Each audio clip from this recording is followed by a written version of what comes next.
kadib markii madaxweyne ku-xigeenka dowladda deegaanka Soomaalida mudane Ibrahim Cismaan Faarax uu xariga ka jaray mashruuca biyo-gelinta santarka wiil ee ka tirsan degmada Dambeele ee gobolka City waxa uu anbabaxay ilaa iyo degmada Hadhagaale ee gobolka City wuxuuna wafdi ku qaaday wadada laamiga heerka sare isku xidhaysa Diradhabe ilaa iyo Damale madaxweyne ku-xigeenka iyo wasiiradii socdaalkaasi ku wehelinayay waxa durbadiiba caleemo qoyan ku soo dhaweeyay qaybaha kala duwan ee bulshada ku dhaqan santarka Dhuure ee ka tirsan degmada Dambeele ee gobolka City kadibna madaxweyne ku-xigeenka dowladda deegaanka Soomaalida mudane Ibrahim Cismaan Faarax sidoo kale waxa uu bulshada la qaatay kulan gaaban waxayna madaxweyne ku-xigeenka ka codsadeen in wax laga qabto dhibaatooyinka dhinaca biyaha iyo horumarinta asaasiga qaybaha u baahan in wax laga qabto waxaana xusid mudan in socdaalkaasi ku wehelinayay wasiir ku-xigeenka xafiiska kheyraadka biyaha dowladda deegaanka Soomaalida injineer Faarax Maxamed isla markaasna ka dhuganayay su'aalaha shacabku soo jeedinayaan ee u badnaa dhinaca biyaha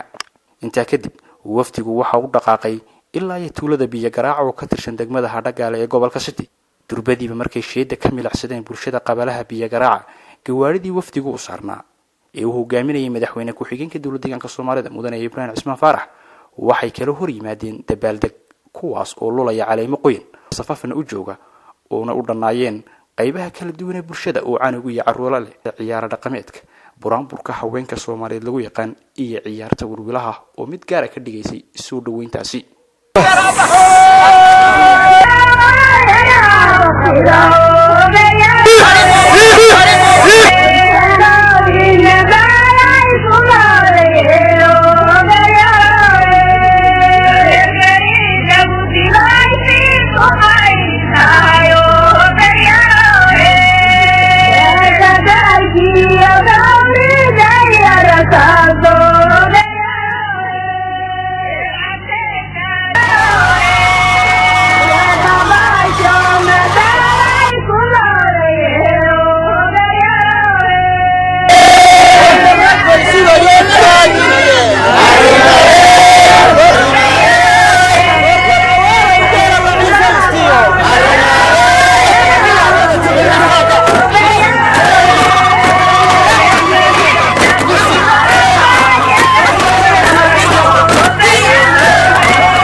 mudane Ibrahim Cismaan Faarax madaxweyne ku-xigeenka dowladda deegaanka Soomaalida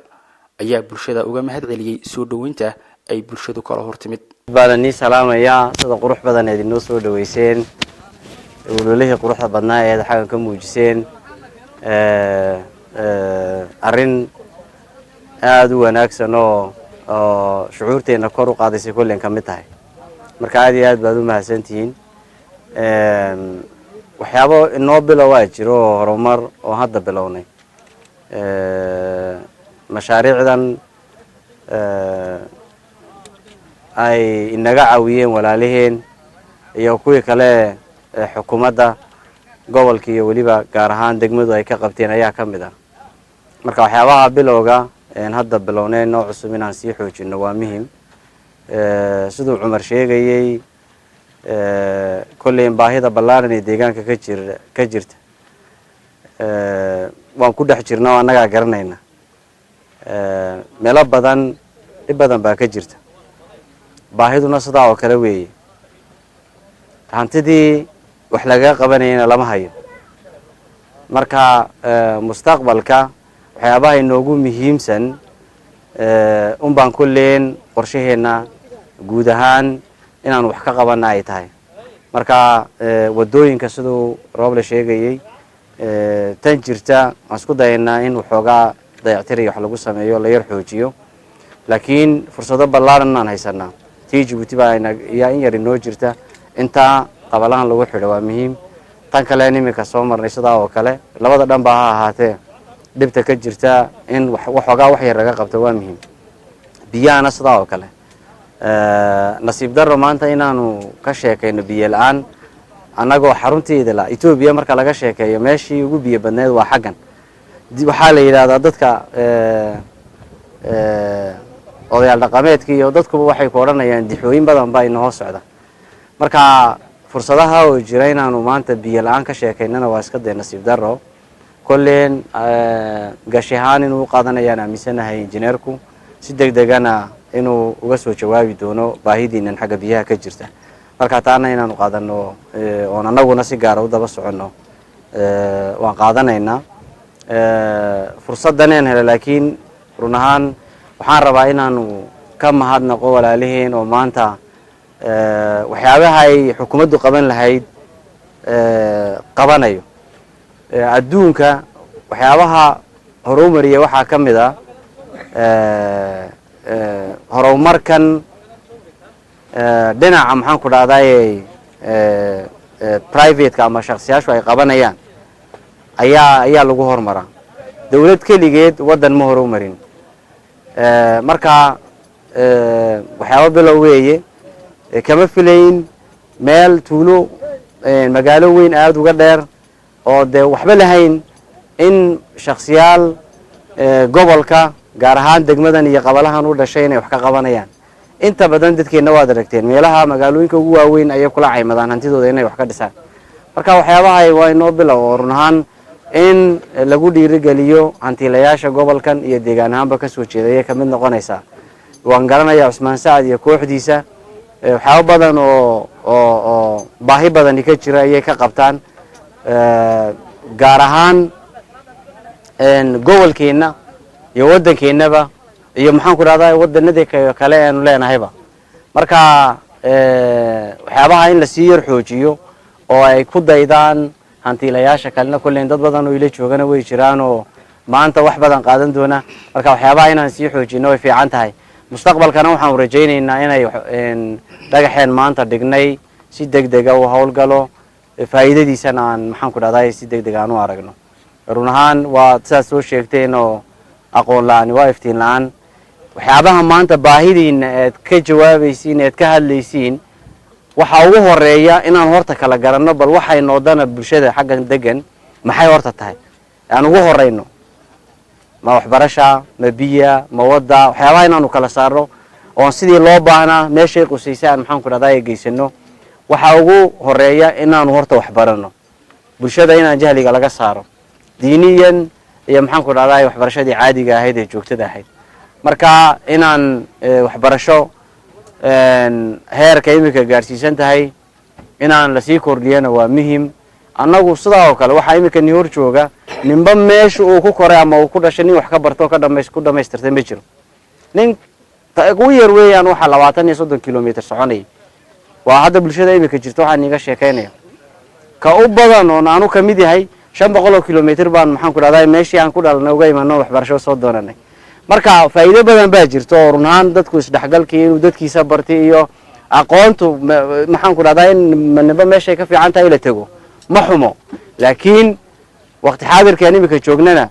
de bulshadu meeshay joogto adeegii asaasiga in loogu geeyo waa muhiim oo xukuumadeenu waxyaabaha ay qaadatay ayaa ka mid ah marka waxyaabaha sheegaysiin waan qaadanaynaa ducadeedaaba noogu duceysayna kulleen waan annaguna ilaahay inuu noo aqbalo waan rajaynaynaa aad iyo aad baad u mahadsantihiin sida qurux badan ee noo soo dhaweyseen inta kadib abaar oo ah odayga ugu da'da weyn qabalaha biyo garaaca ayaa waftiga u soo bandhigay baahiyada ka jira qabalaha biyo garaaca isla markaasna u baahan in wax laga qabto iyadoo laamaha ay sida gaarka u khuseeyaanna isla goobtaasi jawaab ay ka bixinayeen barbaarta dhaleen hogaaminays wax walba noo keenays iyo madaxweynaha maanta noo yimid ee aqbalay isaga ilaahay ha aqbalo jannadana ilaahu noo kulmi taay waa duco maxaa soo raacay 4 kelmadood baa soo raacay magaalada way xidhan tahay daw way ka xidhan tahay masabada lagaga soo dhig xagga way ka xidhan tahay xaggana waa ka xidhan tahay qayrana saan baan u wadnaa hay'ad walba wayna martay xag laga balmariyay war uma hayno taay waa daw way xun tahay waa wado daw magaala horkay degto ee laga qaada kibir ee laga qaada ducada ee laga qaada qayraha haday timaado xoolaha laga guro halkan boqol baan ka baxshay qayradii dikada lagu leeynay boqolku baa ninkayga laga qaada magaalada u weyn waan diray magaalada soo kama tirsanadee dad badan baa jira hadda laakiin waxaan dhahayno waxaasaan haynaa oon ma jiro laakiin mashruuc la dhaho LLRB oo degmadu fursad ay u heshaa jirta lacag badanna leh waxyaabaha yar ee sidan oo kale waa lagu samayn karaa waxyaabo badan markaa mashruucaasi lacag badan buu leeyahay qorshahana kolley gudoomiyaha degmadu inuu ka warqabo baan u malayn wadadii hadda gaala ayaa go'day hadda oo wad aragteen wadadii loo marayay hadda gaala jeega ahayd inta badan way xumaatay anaguba fursad ahaan tan baan soo marno hadda ka fiicnaatay marka wadadaas baa inaan xoog saarnaa aan rabnay iyo hadda gaala in la isku xidho ayay qorshuhu ahaa laakiin tii hadda gaala xumaatay marka tii hadda gaala xumaatay tii baa in horumar badan baa ka jira dadkii wax soo saar bay soo saarayaan wax badan baa jira dadkeenuun baa looga faa'iideynaya wax meel laga tagaya ma waa dadkeenuun waxa intaas oo dhan looga faa'iideynayo marka wixiina mar kaliya dawladda waxay iska yareeyay horta nimanka walaalaheena ee maanta waxaana la garab jooga garab weyn weeyaan dawladda waxay kaliya ma deeqayo garabka shacabka hadii la heli waayo horumarkan la sheegaya caalamka aragteen garab shacab inuu jiro weeyaan garabka dawladdu uu yar yahay resource-geedu waxyaabo waa weyn oo imanka wadooyinka waa weyn wadada Djibouti ee aragteen ee dadku ku nafiirsado kale ayay dawladdu sameeyni kuwana saan ni sheegayna markaan fursada aan helno inaan horta baahidiina aan ogaano waa muhiim oo maanta ni dhex joogno muhiimada koobaad waa intaas marka waan ogaanaynaa waxyaabaha haddaan helno qorshe at least in yarna ahaatee ina biyo diileen inagu xidho iyo in inagu xidho maxay ahaydeen hadda gaala baa muhiim markii hore la eegayay hadda gaala iyo in la isku xidho biyo garaaca marka mashruucaasi wali uu bilaamayaa hadda goordhow biyaha noogu daran aysan cabani waa shashub uu ogyahay raggu dala waa lagu dhaansadaa daayeer baa habeenkii noo weerartay cababiya daayeer baan cabna si ilaahay baan ku nool madaxweynaha maanta ha noo qaado dabka ha noo qaado wuxuu ka karayo ilaahayna ha la baryo waxaan aad iyo aad ugu faraxsanahay in waftiga uu madaxweyne ku-xigeenku hogaaminayo uu qabalahan maanta uu soo maray oon fursad u helnay inaan shacabkanagii aanu la kulanno aanu aragno xaaladda ay ku sugan yihiin baahiyaha ay leeyihiin iyo dhagax dhigga maanta ay nimanka walaalaheena ee u dhashay deegaanka iyo dalkaba tabaruc ay ugu sameeyeen anagoo ugu mahad celinayna inaan arrintaana xafladan kala qayb galno aad iyo aad baan ugu faraxsanahay intaa ka sakow waxaan odhan arrimaha tabashada shacabkan iyo bulshadanaga uu adeera ka soo dhawaajiyey ee biyaha ah waxaan u malaynayaa xafiiska xoolaha ee heer deegaan iyo ceel xaggan ka qoday ceelka dhamaystirkiisu si guud maadaama uu sektorku annaga hoos yimido dabagalkiisa iyo biyogelintiisa annaga qaadanayna waanan micnaha gudoomiyaha gobolka iyo degmadana waanu kala soo xiriiri doonaa waa mid micnaha iska daba socon doono oo ilaa dhamaystirkiisa shacabku si biyaha u heli lahaayeen haddii ilaahay nafta noo daayo way helayaan insha Allah taasaan idinku bishaaraynaynaa kulli arrinta leydhka waxaa aad farxad u ah inaan maanta aan tuule dhinacan tuule kale ay ka xigin oo laamigii uu ka xigo oo leydh halka loo gashoon aragno horta waa arrin farxad aad u weyn run ahaantii deegaanka Soomaalida tuulo sida fursadaha nooca heshay ma jirto gobolladii ugu waaweynaa caasimadahoogi baa sanadkan la gashay biyo maxaan ku dhahaa leydh marka anigu aad baan u farxay markaan halka ka soo socday markaan arkay leydh waan yaabay waa alxamdulillah ilaahay lagu xamdiyo way inta yar ee hadhay micnaha in laga shaqaysiiyaa xukuumadda iyo gobolku fadhigiisu qolada leydhka gobolka weeyi waa Shiniile waa la dabagali gudoomiyaha arinta qaadan waa la xalini waan dayacna aad baan dayacna sideed ninkii gaaray way xidhan yahay xagga korku dhagaalo ordayna maxaafad bi kula igu soo noqday dib lama dib tagayna maxaafad bi u soo laamay jabuuti hadda soo xadha u laama way xidhan yahay sideed la wixii dhaqaajinayeen uu ka xidhan yahay hada waa filixila waa quraanka dadashay yar imaka way dhigtaa macallinkii noo fadhiisanayeen rag baan ka sugaynay adiga ma salaam alaykum deed faras baa ku kortinaala ku saaraday horta waxa weeye waxbarashada dhib weyn oo guud baa ka jira deegaan ahaan dhib baan haysata hore baa loo yiri wadan dad rabto inaad burburiso hub uma baahna madaafiic kale uma baahna waxbarashada baa dhan kale loo leexiyaa waxbarashadii baa waxoogaa dhan kale nooga leexsantay marka insha Allah sanadkan waxaan u qaadanaa sanadkii waxbarashada la soo leexinayay idinkuna librariyadan iyo madaariistan faraha badan la runaantii ee hadda aan ku guda jirno oo mid naga caawin doono mustaqbalka tayada waxbarashada aad noo fiican tahay waan ugu mahad celinayaa waxoogaa mustaqbalka iyadoo madrasadaha la dhiganayo qaabkii la isku xidhi lahaa waxbarashada iyo madaarista inaan ka shaqeyno baa muhiim ah oo ardayga madrasada soo dhamee toos waxbarashada u gali karo isagoo iska wata mataqaana kaarashiisa intaas muhiim ah inaan ka wada shaqeyno marka insha Allah wixii naga dhiman waa wax soo tukuyo dhaxda ku soo jira inaguna soo duceeyo anaguna waan dadaaleyna assalaamu calaykum waraxmatullaahi wabarakaatuh inta kadibna madaxweyne ku-xigeenka dowladda deegaanka Soomaalida mudane Ibrahim Cismaan Faarax iyo hogaamintii kale isku jiray heer deegaan iyo heer gobol ayaa dhagax dhigay dhismaha dugsi sare oo loogu talagalay in da'yartu ay ku bartaan waxbarashada diiniga waxaana mashruucaasi maalgelinaya maalqabeen u dhashay gobolka Sidi gaar ahaan degmada Hadhagaale qabalaha biyo garaaca mashruucan ayaa ah tusaale wanaagsan isla markaasna u baahan in maalqabeenadu ay ku daydaan si loo xaqiijiyo ka qaybgalka laamaha gaarka iyo doorka kaga aadan dhinacyada kala duwan ee horumarka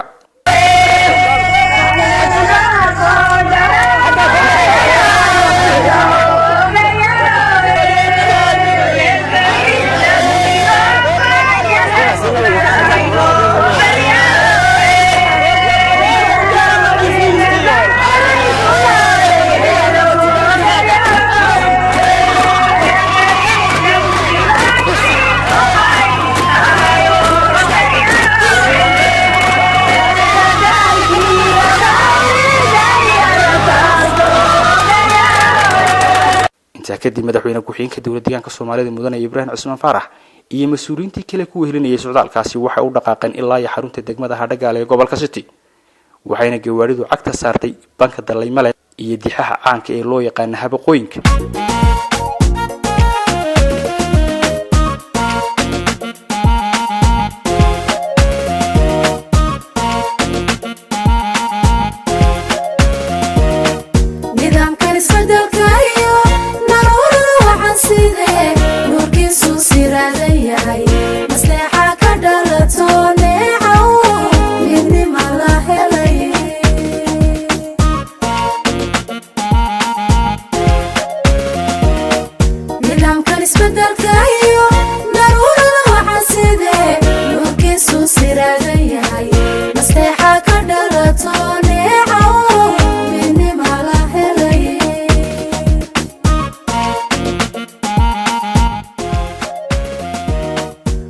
kadib markuu wafdigu gaaray magaalada Hadhagaale nasasho yar kadib waxa uu madaxweyne ku-xigeenka dowladda deegaanka Soomaalida mudane Ibrahim Cismaan Faarax uu ka qayb galay gunaanadkii tababarka hogaaminta hoose ee isla waqtigaas ka socday degmada Hadhagaale sidoo kalena waxa uu isla goobtaasi kulan kula qaatay qaybaha kala duwan ee bulshada sida waxgaradka culimada diinka haweenka iyo dhalinyarada dacdadii laga wada naxee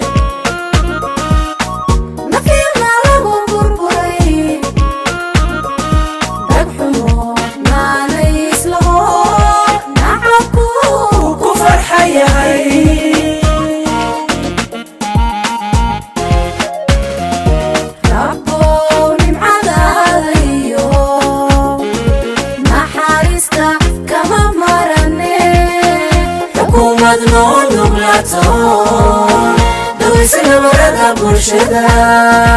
نسيساي نواتكي نسيساي نونمعي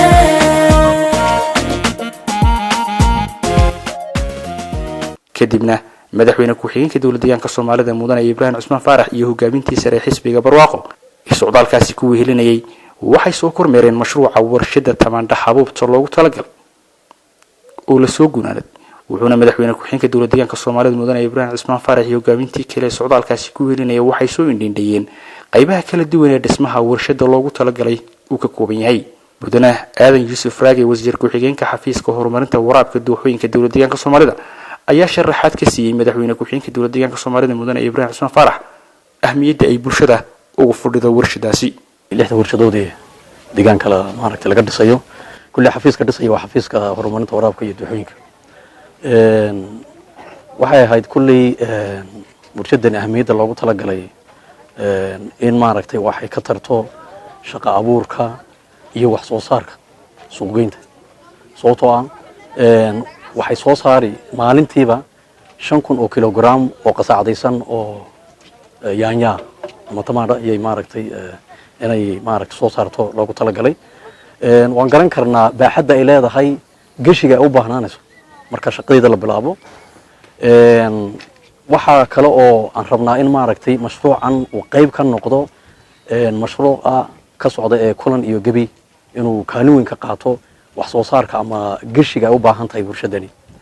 run ahaan markaan maaragtay eegno waxa kaloo ay qayb ka qaadanaysaa dhalinyarada maad aragtay soo qaadatay cilmiyada la xiriira ama maad aragtay xagga beeraha iyo biyaha inay iyaguna qayb ka qaataan oo dhul la siiyo oo xafiiskaygu ka howlan yahay annagoo la kaashanayna xafiiska biyaha heer federaal inaan maaragtay dhulkii u diyaarino waxay ay u baahan yihiin aan gacan ka siino iyaguna qayb ay ka noqdaan gashigan laftigeyga ay u baahan tahay ama maxay ahayd alaabta qaydin ay u baahan tahay warshadani inay iyaguna soo saaraan marka waxaan markaa meesha ka soo baxaya in shaqa maaragtay abuurkan ama maaragtay shaqa la'aantan baahsan ee iminka deegaanka ama dhalinyarada ama maaragtay bulshada qaybaha kala duwan haysata inay qayb libaax ka qaadato ayaa horta warshadan aan ugu talagalnay insha Allah waxaan rajaynaynaa iminka qaybtii dhismihii uu noo dhamaaday waxa weeyaan maanta waxa weeyaan gabagabo weeyaan waxa yar haray markaa in maaragtay heshiiskii lala galo oo lagala wareego may noqonaysaa qaybta kale waxa weeyaan in maashinadii la soo gasho oo warshadihii iyaguna maaragtay oo iyaguna meel fiican maraya oo waqti dhow iyaguna soo geli doona marka waxa weeyaan intaa marka noo dhamaato waxaan rajaynaynaa laakiin bulshada meeshan degan iyo meelo kaleba xitaa dadka meelahan ku nool maahine gashiga ay u baahan tahay ilaa waxa weeyaan harawa ilaa meelo kale in maaragtay yaanyada laga abuuro ayaan maaragtay bulshada ku xidhan marka waxaan dhalinyaradu iyo qaybaha kale bulshadu in maad aragtay ay la jaan qaadaan ta kale waxa noogu xigta alinta leyrka iyo biyagelintana way noo socotaa daraasad baa la sameeyay iminka qolada maaragtay leyrka iyo dayrka laftigeega inaan iyagana arrintaasna iska dhamaystirno waqti dhow aan inaan dhamayno iyada laftigeega oo kulley aan ku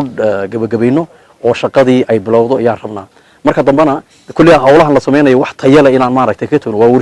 warshaduna looma baahna inta ay ku bilaabanto ama in laga fiirsaa loo baahan yahay xitaa waxyaalaha loo sameynaysa ay u noqoto wax tayo leh mudane ibraahim cusmaan faarax madaxweyne ku-xigeenka dowladda deegaanka soomaalida ayaa geestiisa warbaahinta la wadaagay ahmiyadda socdaalkaasi guud ahaan gobolkaasi ayaan inoo qorshaysnaa tababarkii wareegii saddexaad inaan hoos u dhaadhicino isla markaana aan indhaindhayno soona kormeerno mashaariicdii ka jiray gobolka kuwii dhammaadayna xadhigaan ka jarno kuwii kale ee la wadana aan soo kormeerno markaas halka kulli waxaan ku bilownay degmada dambal xaafadda wiilo hafardhaamkii laga sameeyey bulsho 8,000 dadka badan oo isticmaalaya kulliin biyaha waxaa ku xigay degmadan Hadhagaala tuuladeeda biyo garaaco kulliin mashaariicda ay hantiilayaal u dhashay degmadan wax ka qabanayeen inaanu wada jir u dhagax dhigno warshado kale oo maxaan ku dhahday sida tan in hadda imika soo indhaynay warshada tamadhada iyo qasaaca oo run ahaan si tayo fiican loo dhisay lana dhamaystiray kaliya sugaysa uun maashinadii lagu talagalay mustaqbalkana mar dhow ay iman doonto insha Allah si buuxda u shaqo gali doonto marka guud ahaan waxay noo qorshaysnaynaa inaan bulshada kala gadisan la kulanno iska wareysano horumarka iyo waxyaabaha aaga ka jira marka sidaa darteed guud ahaan kulleen mashaariicdan soo kormeernay baahida ballaaran ee degmooyinka ama gobolka ka jira wax badan ayay ka qabanayaan wax badan oo ay tarayaan baan aaminsanahay kuwa badan oo dardargelin u baahan way jiraan kuwa badan oo dhamaystirmay oo waxoogaa adeeg bixintii uu hadhay way jiraan marka kulleen bulshada baahida badan ee ka jirta wax xukuumad ahaan la gaarsiin karayo ma jiraan laakiin meelo badan oo nasiinayna way jirayaan oo waliba adeega asaasiga wax badan oo isla qaadana way jiraan oo mustaqbalka qorshahan ku darsan doono waxa ugu muhiimsan oo kulleen ka qaybgalka shacabka in kor loo qaado mashaariicda ka jira qabalayaashooda ama degmooyinkana inay iyagna gaar ahaan la socdaan wixii loo baahnaa ee shaqo abuur iyo ilaalinta ugu dambeynba inay iyagu ka warhayaan baan isla qaadanay bulsho badan oo wax badan isla fahnay way jiraan kulleen socdaalkeenu maanta uun kuma eka degmooyin kale oo inoo harsana way jiraan mustaqbalkana wixii xaggaa ka jira mashaariic hadday tahay iyo haddii ay ka qaybgalka bulshada iyo wadaxaajoodka hadday tahay waxyaaba inoo socon doonay ka mid noqon doonaan insha Allah intaa kadib wafdiga oo socdaalkiisa sii wata ayaa u dhaqaaqay tuulada Gabi oo qani ku ah ceelasha biyaha ee 24 saac iska socda iyagoona wax koronto iyo shidaal aan loo isticmaalin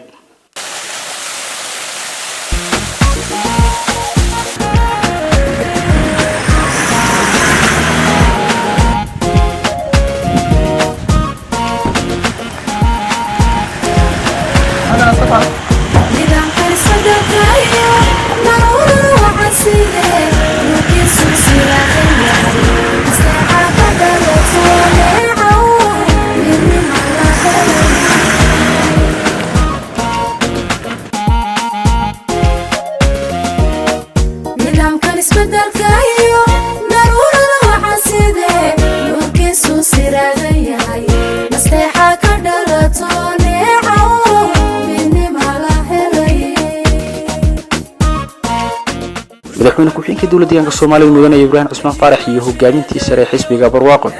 ee socdaalkaasi ku wehelinayay adiga ka jaray dhismaha qalaha xarunta caafimaadka ee tuulada Gabi oo ka howlgala loogu talagalay kadibna madaxweyne ku-xigeenka dowladda deegaanka Soomaalida iyo hogaamintii kale ee socdaalkaasi ku wehelinayay waxay soo indheeyeen adeeg bixinta xarunta dhexe ee caafimaadka ee tuulada Gabi iyo waliba sidoo kale xaaladda bukaanka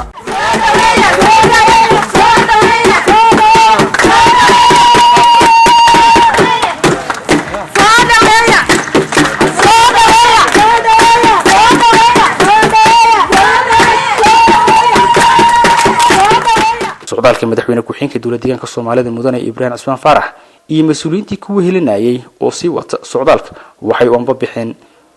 tuulooyinka Cayilisa iyo Waaruf oo ka tirsan degmada Shiniile gobolka City tuulooyinkaas oo xafiiska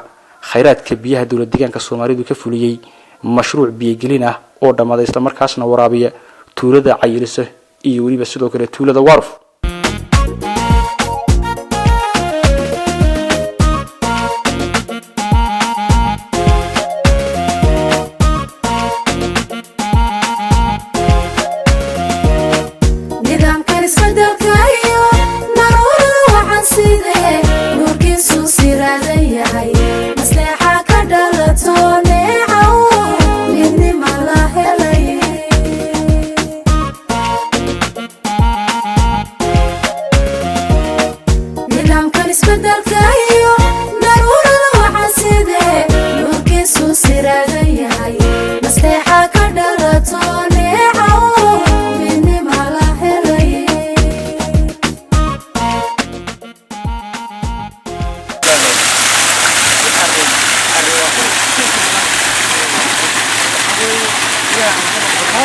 mashruucan ayaa ku shaqeeya tamarta cadceedda iyo generatorka shidaalka waxaana ka shaqeeya dhalinyaro loo tababaray nidaamka mashruucani ku shaqeeyo kuwaasoo aqoon durugsan u leh dhinaca farsamada sida sharaxaada uu mid ka mid ah uga siinayay madaxweyne ku-xigeenka dowladdeegaanka Soomaalida mudane Ibrahim Cusmaan Faarax halkaas uu madaxweyne ku-xigeenka u bogay sida ka go'naanshaha leh iyo wadaniyada leh ee dhalinyaradan bulshada ugu adeegayaan salaadta waatan hadda ku shaqeynayba kana qayliso loogu tuuray hadda waxay u socdaan mayo waxaan ku tuuraynaa imaka qayliso hadda waxaan u tuurnay waarf hadda waan ka bedelay waxaan u bedelay qayliso imaka systemka ku shaqeynayna ma mid solar kii waa kii solar team ka ku shaqeynay generator ma kan waxa socda bay ka dhigantay kan solar baa socota kuwan way wada istaalayeen power kii way siinayaan waa ka baa socda kolba hadda labada center ma heli karayaan ma heli karayaan awoodda Soomaaliya yaa lagu design gareeyay habeenina istaadsid hatta hadda rabbi solar team ma shaqeynayso bilaa awood oo aad u ballaaran baa jira ama ku bixsan muddo dabal isticmaal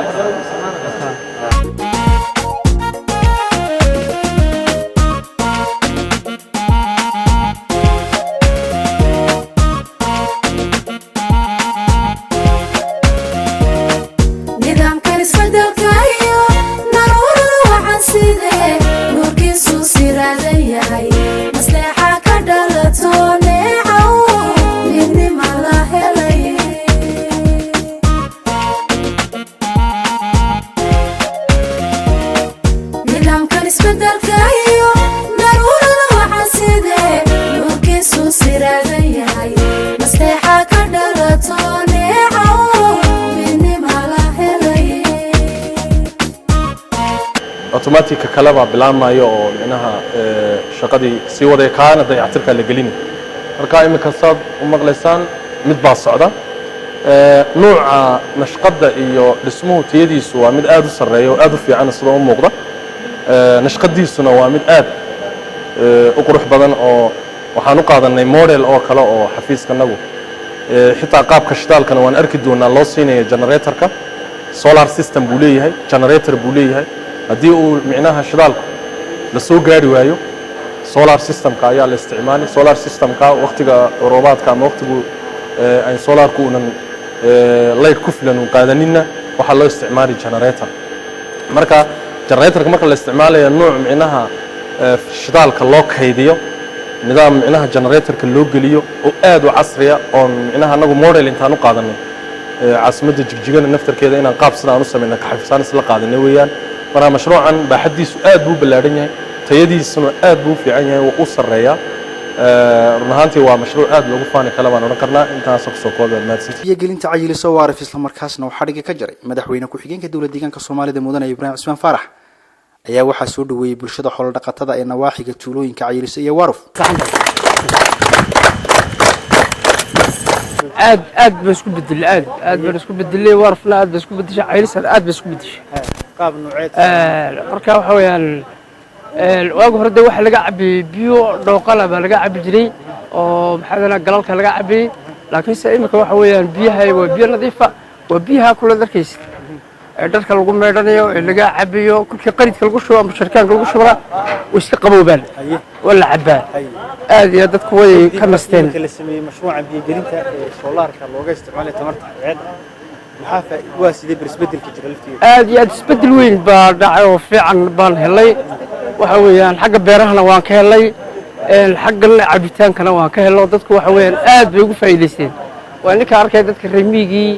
dameerihii waa kuwa kala habeeska imanayaan iska cabiyaan xooluhuna way ka cabiyaan darooyin baa loo sameeyay ka cabaan si fiican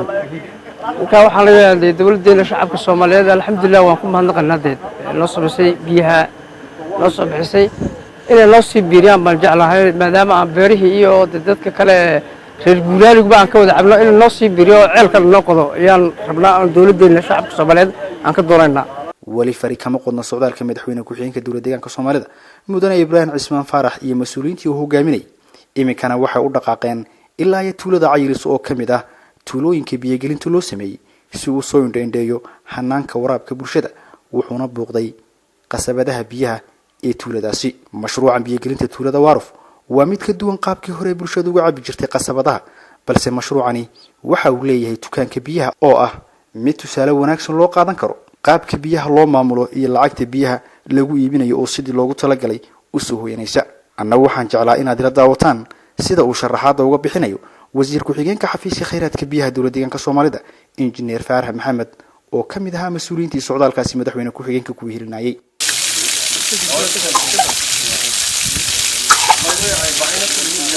kan goobtan aan ku suganahay waa goobtii dukaanka biyaha loo yaqaanay nidaamkiisu waa nidaam casri ah dukaan alaab kaliya lagu iibsho dukaanka biyaha wali nuuciisa nuuc laga arkay maaha deegaankeena waa nidaam aad u cusub waa nidaam casri ah nidaamkana dhammaan deegaankeena dhinaca lacag ururinta biyaha dhibaatada ugu weyn ee ka jirta waa mid micnaha tusaale aad u wanaagsan u noqon kara best practice baanu u qaadan karnaa waxaanan isleenahay dhammaan tuulooyinka ama magaalooyinka ku hareersan in nidaam sidan oo nidaam biyaha dukaanka ah in loo sameeyo ruuxii micnaha xaggan u imanayaa lacagtiibuu bixin hadduu bixin waayo halkan kama shidan karo imika waan xidhi karnaa saa u socdo lacagta markuu ka qaado halkan uu ka furayaa marka biyaha imika way socdaan way socdaan ruuxii marka uu micnaha lacagtiisii markuu buuxsamo uu ka xidhayaa qofkaan lacagta bixinin halkan baa laga kontroolaya bay ka dhigantahay wafdigan uu hogaaminay madaxweyne ku-xigeenka dowladda deegaanka Soomaalida mudane Ibraahim Cusmaan Faarax ayaa sidoo kale kulamo la qaatay qaybaha kala duwan ee bulshada ku dhaqan Cayiliso iyo waliba sidoo kale magaalada qadiimiga ee Mille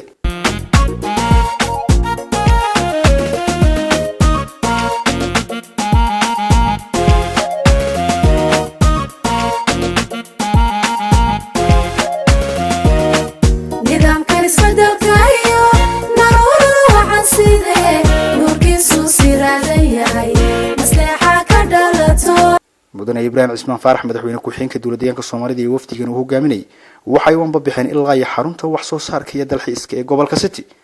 oo ah degmada Erar oo qani ku ah khudaarta nuucyadeeda kala duwan iyo biyaha kulul ee ku habboon dhinacyada kala duwan dalxiiska iyo tamashlaynta madaxweyne ku-xigeenka dowladda deegaanka Soomaalida mudane Ibraahim Cusmaan Faarax kadib markuu gaadhay magaalada Erar waxa uu ka qayb galay isla markaasna uu furay tababarkii hogaaminta hoose ee degmada Erar ee gobolka City oo isla waqtigaas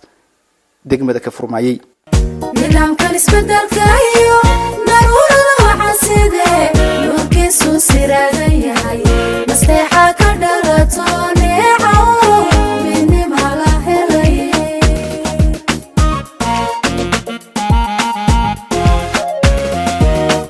bulshadu amni lagu nasto dejiyo nolosheeda iyo nagaadii qaran bay hesho nasiibka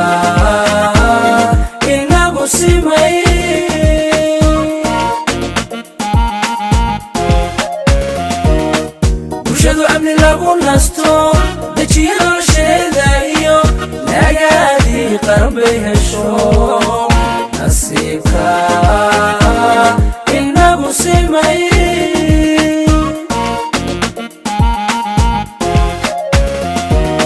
dhacdadii laga wada naxee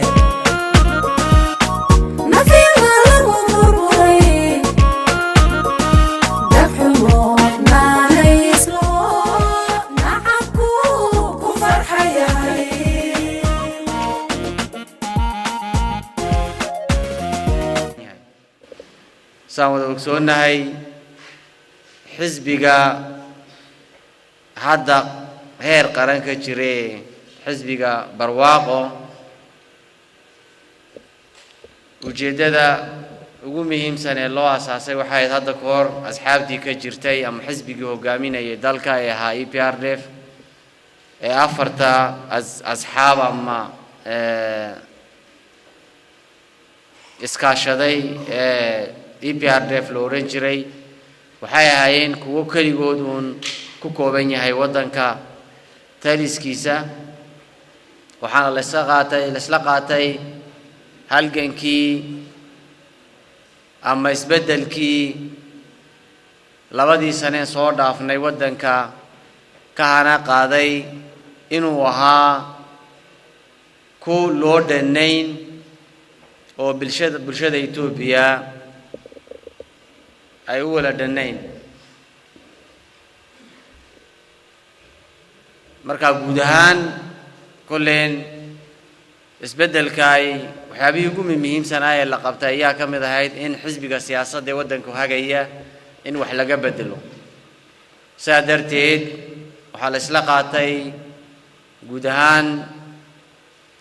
ummadda Itoobiya inay xisbiga ay ka muuqato hadda ka hor dhibaatadii jirtay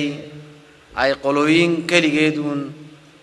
go'aanka iska lahaayeen in wax laga bedelo miiskii wax lagu goynayna inay Itoobiya oo dhan u dhanaato saawgeed hadda waad ogtihiin xubnaha ugu sarsareeya ee waddanka u talinaya waxaa ka mid ah Soomaali hadda ma jirin hadda ka hor marka saami qaybsigii waddanka ka jiray waxba inoogu soo biiray waxyaabo badan oo ay onka laga hawlgalayo oo inaga maqayna way jiraan oo mustaqbalka wax lagu soo dari doono marka arrimii ugu horeeyay waddan ahaan la qaatay in xisbigii hadda ka hor jiray si rasmi ah wax looga bedelo dad u wala dhan in maxaan ku dhahday xubno ka noqdaana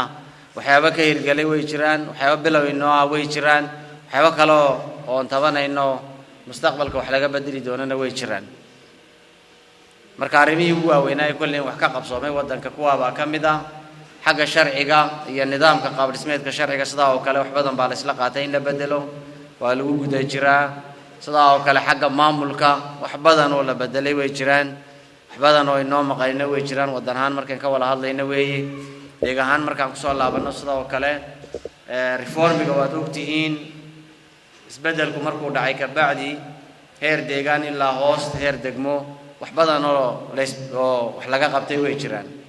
oo run ahaan maanta nabadda ka jirta deegaankeena deegaanada kale kama jiro tahay waxay muujinaysaa isbeddelkii dhabta ahaa ee deegaan ahaan ka hirgalay jahadii loogu talagalay inuu saaran yahay marka taana kullee intuu lasii xoojinayo inagu ka mid tihiin bay noqon doontaa mustaqbalka xisbi ahaan maadaama aan xubno xisbi nahay hogaamintii xisbi aanu nahay kulleen bulshadeena xogaa in yar inaanu ka horeyno waa muhiim oo inaan bulshadeena hagnaa loo baahan yahay dadkeenu beeraley xoolo dhaqato beeraley iyo maxaan ku dhahdaa xoolo dhaqato yihiin markaste xubnaheena xisbiga in la dhiso qaab dhismeedadii ka jiray in dib u habays lagu sameeyo waa muhiim marka inta badan mar alla markay doorasho timaado baan inta badan soo soconaa inaan fagaarayaasha noocan yara joogtayno sidii loo baahnaana hoos loo dhaadhacsho waa muhiim marka taana kulleen mustaqbalka waxyaabahan xoojinayna ka mid noqonayaan saad ogtihiin sanadkan imika aan ku guda jirnay cusub doorashadii waddanka mar dhow baa lagu dhawaaqay waxaa la isla qaatay mar dhow in la qaban doono ama sanadkan bartanka ama dhammaadkiisa in la qaban doono sidaa awgeed shirarkan aan imika qabanayno fagaarahan imika aan leenahay ama wareegiisii saddexaad kolley inuu sii socdaa oo ilaa wareegiisa afaraad ilaa hoos baa loo sii dhaadhicin doonaa in xubnaha xisbigeenna sidii loo baahnaa deegaan ahaan degmo ahaan iyo waddan ahaanba wixii jira si dhab ay uga loo fahansiiyo waxyaabihii xisbi ahaan kolleen aanu inay qabanno ahayd doorashooyinka ka bacdi iyo ka horba iyo horumarkii guud ahaan degmooyinka ka jiray sidii aan ka qaybgalka bulshada kor ugu qaadi lahayna sidoo kale in shacabkeenna lala wadaago way fiican tahay oo waxyaabaha kolleen xisbi ahaan uu nasaaran yahay ka mid tahay sidoo kale madaxweyne ku-xigeenka dowladda deegaanka Soomaalida iyo hogaamintii sare xisbiga barwaaqo socdaalkaasi ku weelinay waxay soo kormeereen dhismaha mashruuca kulliyadda caafimaadka ee magaalada Erer kadibna socdaalkan taxanaha ah ee madaxweyne ku-xigeenka dowladda deegaanka Soomaalida mudane Ibraahim Cismaan Faarax ayaa u anbabaxay ilaa iyo degmada Gotabiki ee ka tirsan gobolka City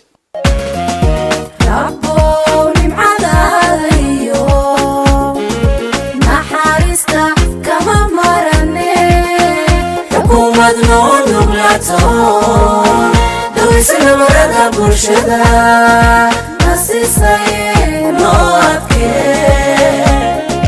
nasiisaye noo nimcee rabbo nimcadaada iyo naxariista kama marane xukuumad noo nuglato dawaysana marada bulshada nasiisaye noo adkee nasiisaye noo nimcee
madaxweyne ku-xigeenka dowladdeegaanka Soomaalida mudane Ibrahim Cismaan Faarax iyo mas'uuliyiinta socdaalkaasi ku wehelinay waxay ugu horeyn booqdeen hospitaalka heerka darajada koowaad ee magaalada Biki si ay wax uga soo ogaadaan heerka adeeg bixintiisu gaarsiisan tahay iyo waliba xaaladda qaabilaadda bukaan socodka iyo bukaan jiifka. intaa kadib madaxweyne ku-xigeenka dowladdeegaanka Soomaalida mudane Ibrahim Cismaan Faarax ayaa dhagax dhigay mashruuca biyo-gelinta iyo nadaafadda ee magaalada Biki ee xarunta degmada Gotabiki ee gobolka Siti waxaana munaasabadii dhagax dhiga mashruucaasi ka soo qayb galay wasiir ku-xigeenka xafiiska kheyraadka biyaha dowladdeegaanka Soomaalida injineer Faarax Maxamed wasiirka xafiiska jidadka iyo gaadiidka dowladdeegaanka Soomaalida mudane Rooble Cawaale Bucul gudoomiyaha maamulka gobolka Siti mudane Cumar Cabdi Meedhane iyo waliba sidoo kale qaybaha kala duwan ee bulshada ku dhaqan magaalada Biki oo iyagu farxad awgeed u riyaaqay mashruucaasi. mashruucan biyo-gelinta iyo nadaafadda ee magaalada Biki ayaa waxa ku baxaysa 113 milyan oo bir waxaana mashruucan loogu talagalay in lagu soo gabagabeeyo muddo 12 bilood ah. mudane Ibrahim Cismaan Faarax oo dhagax dhigay mashruucan biyo-gelinta iyo nadaafadda ee magaalada Biki ka hadlay ayaa sheegay in xukuumaddu xooga saarayso ka jawaabidda baahiyada asaasiga ee dhinaca biyaha si kor loogu qaado heer daboolka biyaha. anigana farxad weyn bay run ahaan maanta ii tahay inaan ka mid noqdo taariikhdan ay Bikisi guud ahaanba biyo uga helaysay baahidii ka jirtay magaaladan kulleen wadan ahaan baahida ballaaran ee ugu darani waa biyo deegaankeenana sidaa oo kale baahiyaasha kuwa ugu waaweyn biyaha ka mid ah heer daboolka biyuhuna magaalooyinka marka la eego 27 boqolkiiba marka qorshaha sanadkan in hadda ku guda jirno waxaan isku dayaynaa inaanu gaarsiino boqolkiiba 42 taas kulleen mashaariicda noocan oo kale ayaa gaarsiinaya heerka marka baahidan ka jirta ee soo jireen tahay in lagu soo afjaro oo waliba mustaqbalka biyo nadiifa oo waliba wata sanitationkii in laga dhiso waqti gaabana lagu soo dhameystiro tayadii loo baahnaana lagu qabto waxaabaheen anagu nasaaran daba soconaynay ka mid tahay horumarku markuu yimaado kulleen dhinaca badan wanaagiisa iyo fiicnidiisa unbaa inoo muuqata laakiin waxyaabo yaryar oon dib u arkayno oon mustaqbalka la kulmi doono way jiri doonaan siduu gudoomiye Cumar soo sheegay. mashruucan waxaa loogu talagalay bulshada ku nool magaaladan Biki yaageedaba inay ka faa'iidaystaan marka kulleen meelaha la soo marinayo tumbooyinka meelaha laga dhisayo xafiisyada meelaha laga dhisayo meelo kale oo xitaa miyiga loo geyn karo haddii jiraan oo water pointiyaala kulleen beero iyo hanti ay dadku si gaara u leeyihiin ay u soo mari doonaan marka in loo samro oo baahida biyaha sida loogu bixi lahaa uun mustaqbalka mudnaanta la siiya ayaa muhiima marka taa kulleen dhalinyarada hadda joogta hooyooyinka aabooyinka magaalada kulleen waxay noqonaysaa hawl ay si guud u walagali doonaan in taakulayn lagu siiyo waa muhiim waqtigii loogu talagalay inuu mashruucan dhammaado inuu ka soo gaabto waxaa loo baahan yahay waxyaabahan imika nii sheegaya caqabad inagu noqon doona mustaqbalka in si degdega looga gudbo oo waqti kaste la isku dayo in lasoo afjaro waxyaabihii nala kulmi doona marka taa kulleen kuma dheeraanaya laakiin mashaariic badan oo la dhagax dhigay oo la isku dayay in wax laga qabto inta badan waxa joojisa waxyaabaha nii sheegayo oo shakhsi baa gurigiisii waxbaa soo maray boorani hawshaa oo dhan waxay ku xidhnaanaysaa bulshada kale ee ballaaran inay xagga soo inay biyaha helaan inuu shakhsigaay meesha loo baahan yahay sida loo baahnaa uu siiyo marka taa kulleen waxyaabihii hadda ka hor inala soo kulmay maadaamay ka mid yihiin inaguna inaad ka hawlgashiin oo isku diyaarisiin ayaa muhiima ta kale shaqo abuur ballaaran iyo waxyaabo badan oo ka baranayna mashruucan inuu jiro ayaa ii muuqata mustaqbalka shalay waxaan joognay cayiliso waxaa laga sameeyey biyogelin ka duwan meelo badan inta badan deegaanka biyogelinta kale ka jirta waxaan la kulannay dhalinyaro aada u firfircoon oo dadkooga ugu tarayo waxyaabahay soo barteen sidii loo baahnaa dhowr bilood bay wax barteen laakiin maanta meesha ay joogaan ama goobta ay joogaan looguma tegayo maashiinkii hadduu xumaada iyagaa hagaajinaya biyihii waaruf iyo cayilsay siisiinayeen oo waxaa lagu siinaya wareeg marka waxyaabaha oo dhan iyo dayactirkii yaryaraha oo dhan ayagaa qabanaya shaqo abuur ballaaran bay u samaysay inkastoon waxyaabo badan aan ku caawinayna mustaqbalka aan ugu soo ballan qaadnay marka waxaa loo baahan yahay dhalinyarada xagga joogta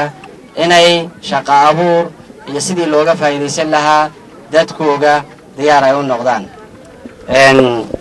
kolleen horumarku istaba socdaa oo mar madaata lama dhammaystirayo baahida ka jira deegaankeena waad ogtihiin hadda iminka waddadan soo marnay waddada biki iyo degmooyinka kale soo marnay u qalmaysa maaha in wax laga qabto mustaqbalka waa muhiim baahiyaal kaleoo kala duwan ayaa jiri doona marka waxyaabaha ugu muhiimsan waxa weeye baahida asaasiga ee ugu horeeya ay biyuhu ka mid yihiin in mudnaanta la siiyo wax laga qabta ugu muhiimsan kuwa kalena mustaqbalka insha allah inaanu sii xoojinno annaguna aan qorshaha ku darsanay noqon doontaa ugu dambayn waxaan farayaa keliya ka qaybgalka mashruucan iyo kuwa kaleba inaad kor u qaadiin inaad si duuduuba mashaariicda iyo hawlaha kale ka jira degmada maamulka jooga iyo maxaan ku dhahdaa qaab dhismeedka ka jira degmada sidii loo baahnaa inaad waxula qabatiin ayaan ugu dambayn fari lahaa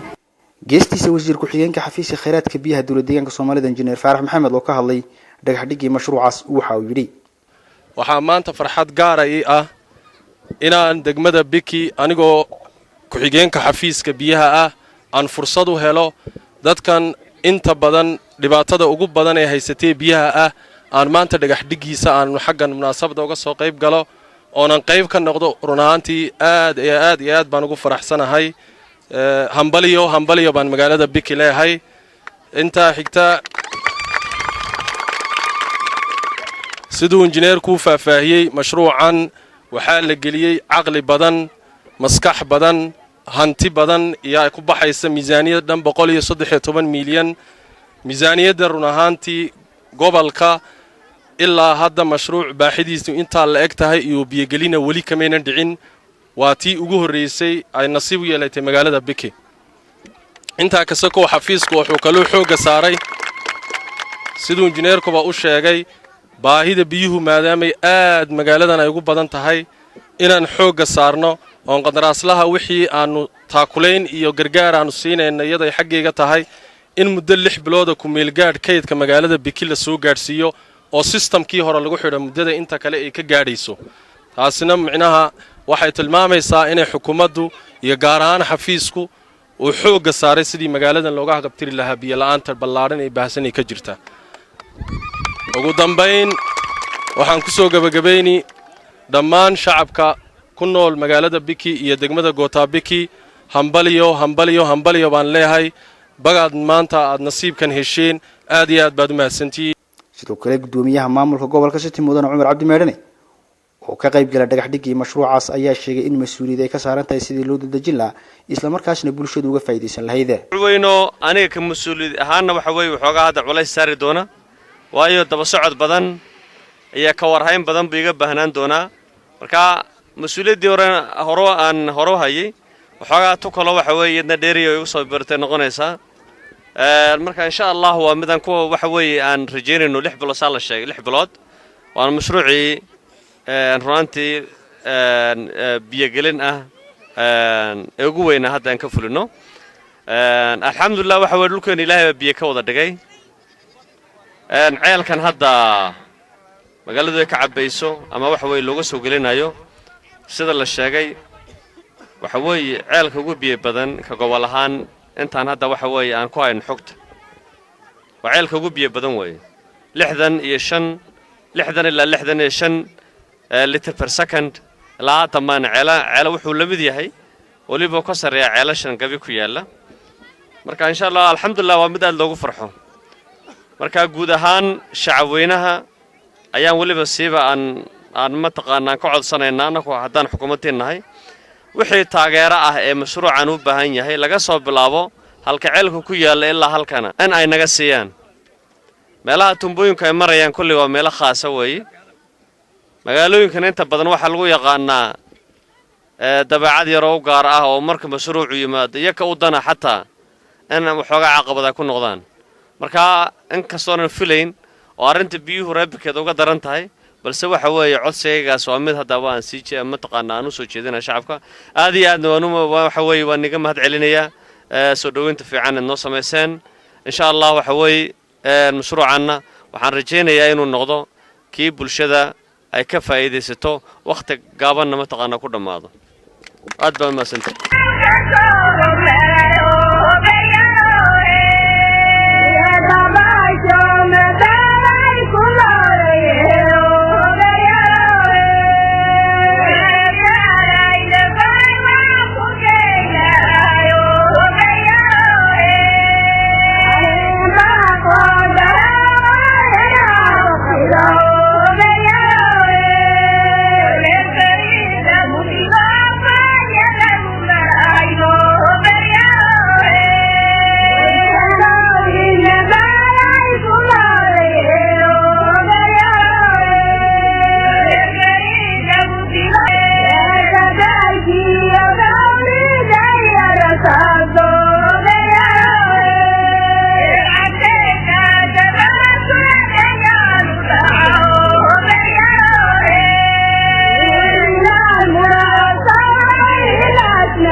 Mastexa ka dhalato